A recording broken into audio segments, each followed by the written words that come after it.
Hello and welcome to State of the Economy, a show that connects you with key policymakers and thinkers. Today we have with us Mr. Ashok Gulati, a foremost agriculture economist in India and also chairman of Commission of Agriculture Costs and Prices. Welcome to our show, Mr. Gulati. I will open with something that concerns everybody in India today. There's inadequate rainfall this summers, 30% deficient as newspapers have reported, and people are talking about prospects of a drought. How prepared is India in drought proofing its agriculture production? Could you just give us a kind of an analysis of that? Yeah, sure. The situation today is a little concerning. I would say averages hide more than what they reveal. 30% deficit is overall, but if you have one leg in snow and another in fire, you may say your temperature is fine, but the both legs will be gone. Yeah. So what is happening in Assam today is a flooding situation, and what is happening in western part of the country, particularly Maharashtra, Karnataka, Rajasthan belt and western part of Madhya Pradesh, we have actually a deficit ranging from 50 to 70%. Even in UP there has been a deficit of 70% or so, but UP is a irrigated tract, so UP can be still withstand some of it. The problem is going to come in the western part of Okay. You're saying UP already has irrigation infrastructure? Yeah, right? That's right. And as you asked, over time, are we better prepared? Yes, because irrigation cover over time has been increasing. Okay. And today, about roughly 44-45% of country's agriculture is irrigated. Irrigated. Yeah. So to that extent, it's not so rainfall dependent. That's right. And the productivity that comes out of irrigated structures is definitely higher than from the rain-fed. So in terms of production, you get roughly 60-65% of the production coming from irrigated tracts. Okay. So how does it compare with, say, 20 years ago? Today you said 55% of our agriculture is rain-fed. What was it 20 years ago? Well, I think about 75% of the agriculture had been dependent on rains. So we have improved over the last 20 years. Yeah, that's for sure. Yeah. So now coming to, it's true that our agriculture infrastructure has improved. That nobody doubts. Yeah. But would you say it's good enough to build a sustained long years of good agriculture production and productivity? Well, I must say we have created infrastructure, and at places we are over mining our groundwater, particularly because today the groundwater is a major source of irrigation. Okay. Like in Punjab? In Punjab, water table is depleting at an alarming rate. About 33 centimeters a year, water table is going down. Okay. So there are issues of better management and better use of water. And power. Because groundwater means power also, and if you are giving free power, then it has all the incentive.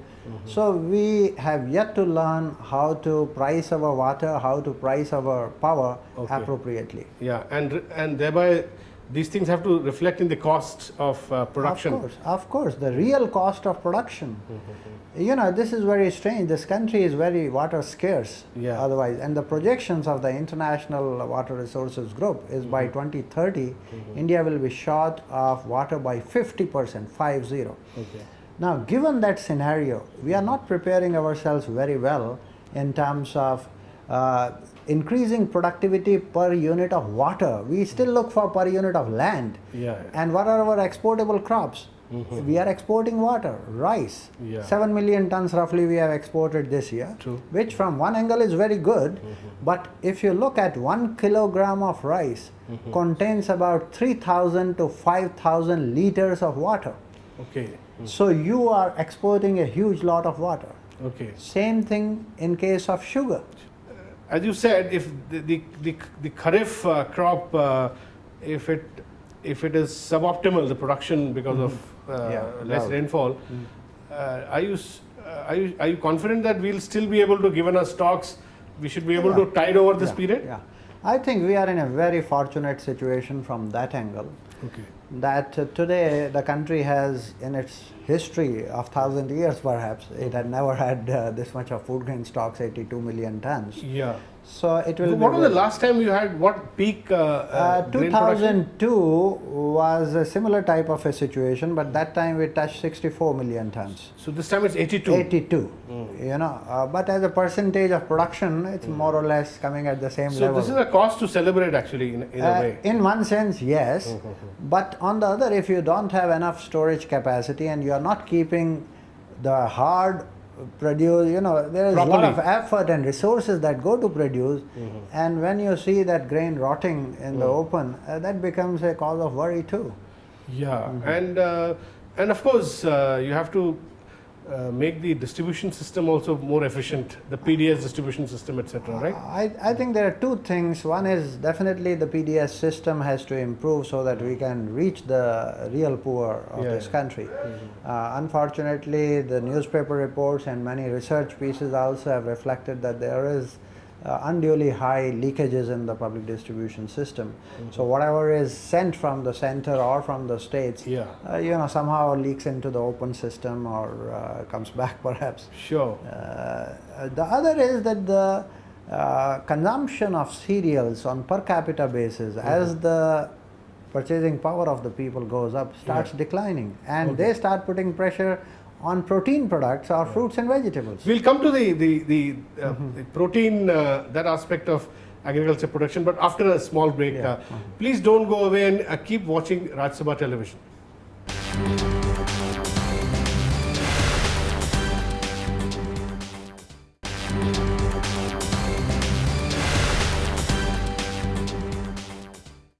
Welcome back to State of the Economy. We were having a very interesting conversation with Mr. Ashok Gulati, Chairman of Agriculture Costs and Prices.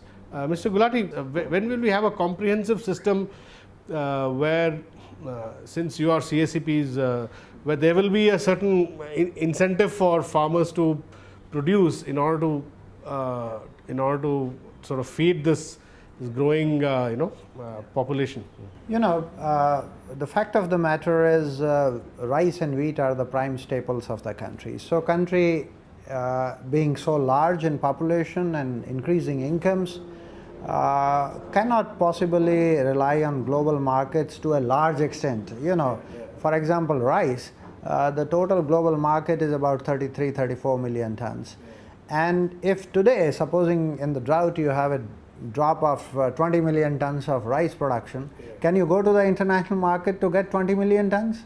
It will simply explode. Even 7-8 million tons of demand will make the international market go through the sky. So we have to keep producing. So you have to be cautious, a little bit more cautious than what you would be otherwise, being a large country. So you're saying on rice and wheat we need a cushion all the time? Cushion, that's right. So we need a cushion, and that's why the buffer stocking policy has to be in place. In place, okay. But sometimes you overshoot. I think the current problem that we are having of 82, or the great achievement of 82 million tons, whichever the way you look at it, has resulted primarily because we put an export ban on wheat and rice for 4 years. Okay. And production has been reasonably pretty good all these years. Okay. And as a result, you know, when you could have been exporting, you could not. And now when you opened exports, it was very late. Rice, we are literally number 1 or number 2 exporter today. Okay. But wheat, unfortunately, the last year Russians and Ukrainians entered the wheat market, and therefore the prices dropped, and our wheat became unexportable. But last 15 days, from 15th of June onwards, the wheat price has gone up from $220 a ton. Today it is $285 a ton. Okay. So every day the situation is dynamic, and we can be exporting again. True. I want to come to this point. You know, the mandate of Agriculture Costs and Prices Commission is to provide the right remuneration to farmers, incentivize the farmers to produce enough. Now, for that, you are constantly trying to determine the costs and the margin, the small margin that the farmer must have, necessarily have. Now, this task, how difficult is this task, given the fact that agriculture prices globally are constantly sort of moving? Sure. So, how do you do this?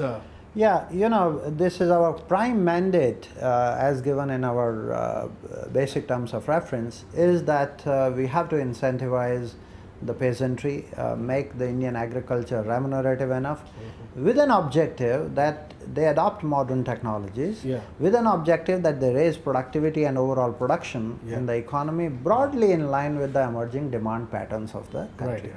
But while doing this, one thing that we want to make it very clear, the mandate clearly states that cost of production is an important and critical input, but that's not the only input. It is not a cost plus pricing alone. We have to look at what is the demand of the of that particular product. So the demand side enters, and that is where the domestic prices and international prices enter through that. You watch both. Exactly. Domestic prices, how the scenario is building up. We watch our international prices every day, every week, every month. We are continuously tracking that. But cost is an important input. These are the other factors. We also look at intercrop price parity. That is. So what you're saying that if international prices are falling, then you can't give a higher procurement price because you are stuck. Distorts. That's right. So we continuously, if you track the minimum, sometimes international prices erupt. Like in 2007-8, rice prices went through the roof. No, we cannot immediately go up. So we follow the trend. When the international prices sometimes come down, we may be marginally for some time a little higher, but we will be marginally below also when the international prices go up. Recently, Mr. Gulati, you were in some ways, CACP was criticized for giving a 15% increase in paddy prices. Now, you argued in one of your articles which you published in Financial Express in my newspaper that compared to other countries, it was not much. Could you give us some comparison? In fact, we have taken the many Southeast Asian countries which are rice producers. Our support price for paddy, which is recommended, and rightly so, I think many people had this, that 15.7% increase in a single year is very excessive increase. But people are not aware of two things. One, they are not aware at what rate the costs of production are increasing in agriculture. And if you look only at the last 4 years between 2008-9 and 12-13, the projected cost, paddy costs have gone up by 53%. Between 8-9 and 11-12, we have increased the MSP only by 20%. So there is a deficit. His farmers' margins are shrinking. And therefore he is, literally asking for more to protect his margins, and rightly so. But then what is happening in the international context? We continuously watch that. In fact, 2 days back we had a presentation here by a Chinese on the Chinese agriculture, and their MSP for indica rice, which is comparable to our rice, is 22 rupees a kg. We are giving, after improving the MSP, 12 rupees 50 paisa a kg. Now, this is very, very interesting what you just said.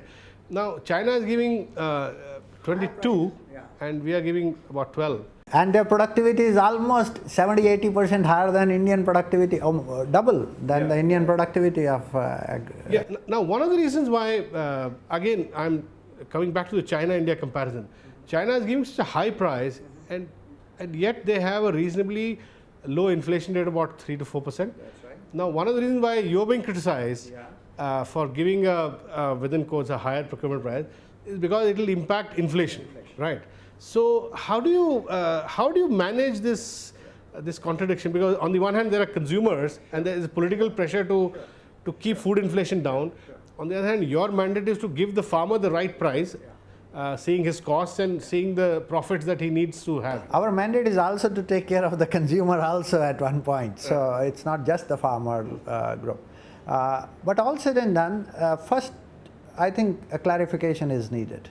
And hopefully I'll again write maybe in Financial Express on this issue.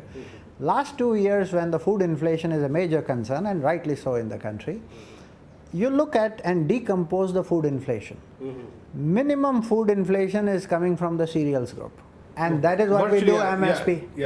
The highest. How much is it? In It's cereals, less than 5-7%. 5% comes from that. But the largest pressure on food inflation is coming from fruits and vegetables. Vegetables particularly, and protein, that is milk, meat, fish. That is where the pressure is building up. Now in vegetables, what has happened? 6 months back, the farmer was throwing potatoes on the road at 2 rupees a kg. Then they went away from potatoes.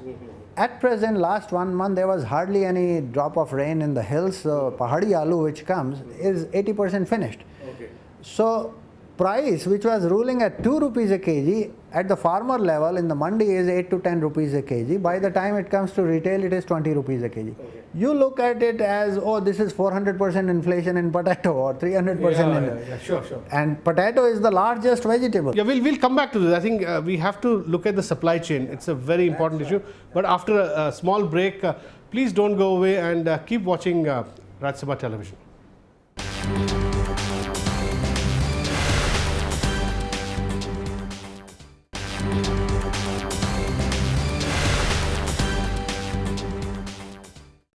Welcome back to State of the Economy. We are having a conversation with Mr. Ashok Gulati, Chairman of Commission for Agriculture Costs and Prices. Mr. Gulati, you had touched upon a very interesting subject of inflation and its link to how we manage the supply chain. As you said, potato 2 rupees at the production level, and then how it becomes, how it goes 4 times. Now, this is one of the biggest debates that this country has been witnessing over the last many years, 2-3 years, and it's also being linked to having foreign direct investment in multi-brand retail. Now, how do you look at this supply chain problem? I think in perishable commodities, supply chain is the most critical part of the story because the things have to move very fast. It's not like grains that they can wait for 3 months, 6 months. It's a matter of few days.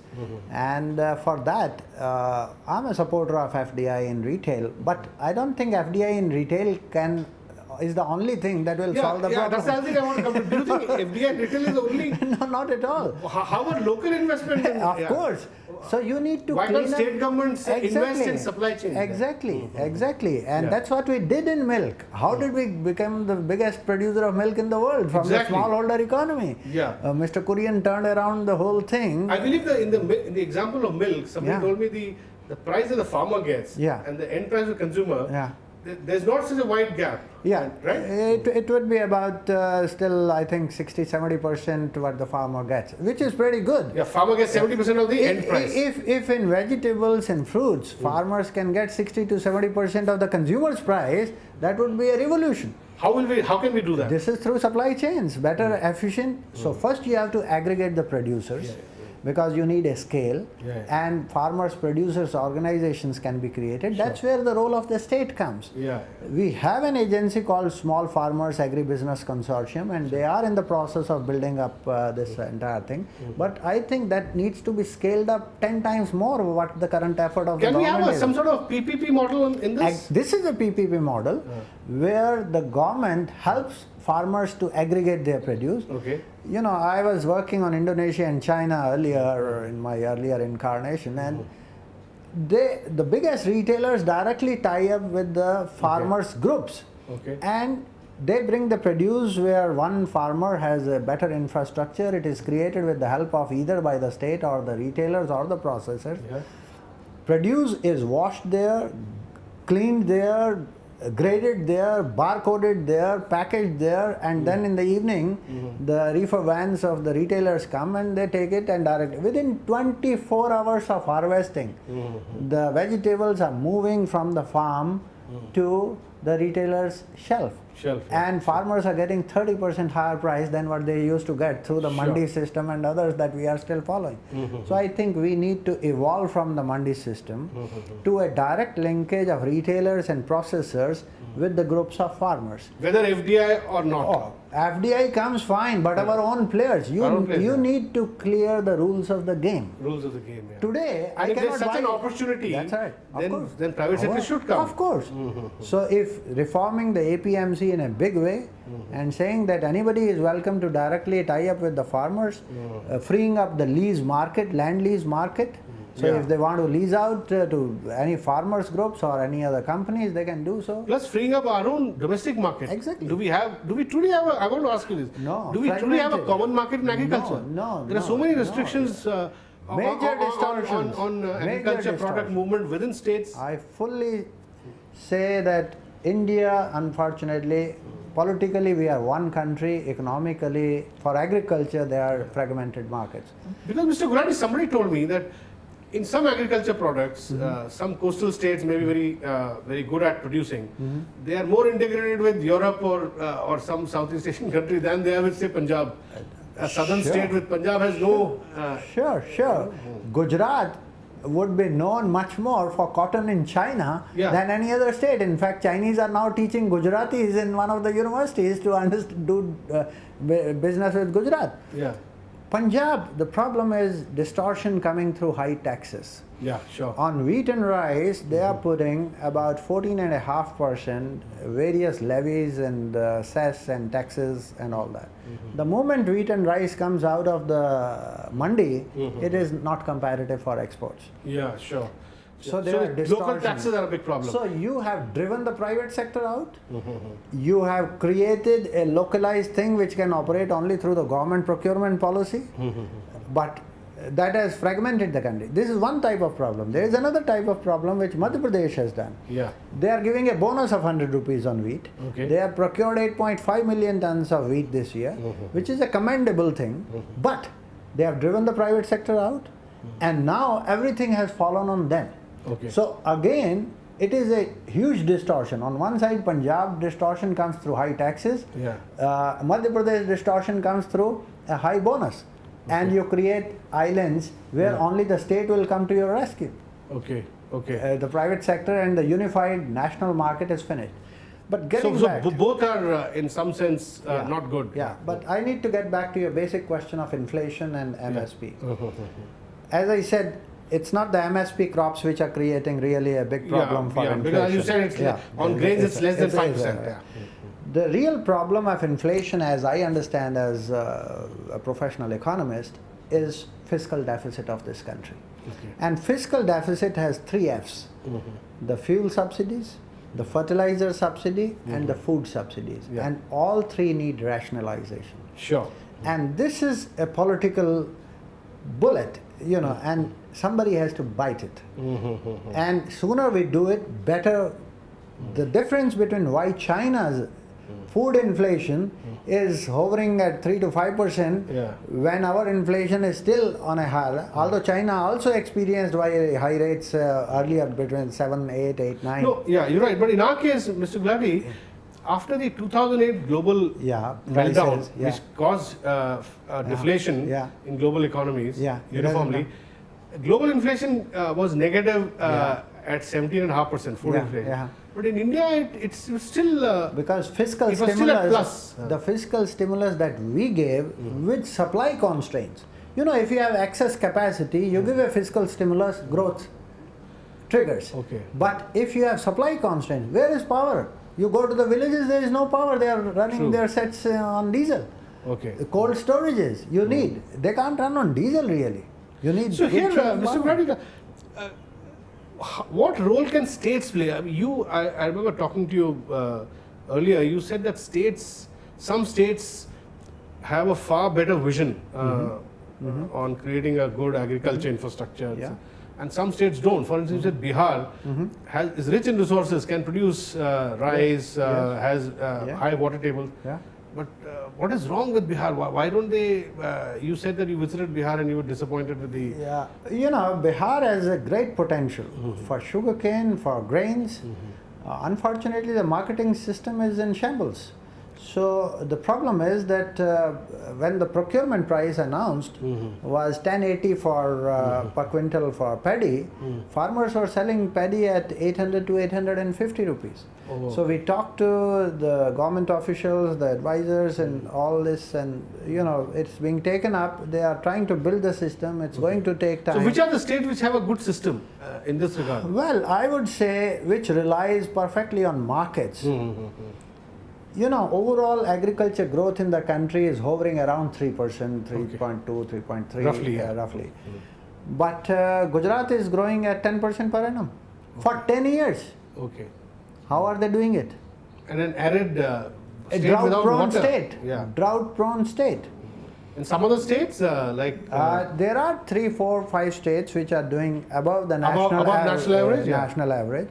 But the kings of yesterday, Punjabs and Haryana, are hovering at 2% per annum. They are in decline, right? They are in decline. So that's a pity. They have reached a higher level, but their further growth is a major challenge. Others are coming up, and we need to learn from our experience within the states. What have they done it right? And one final question.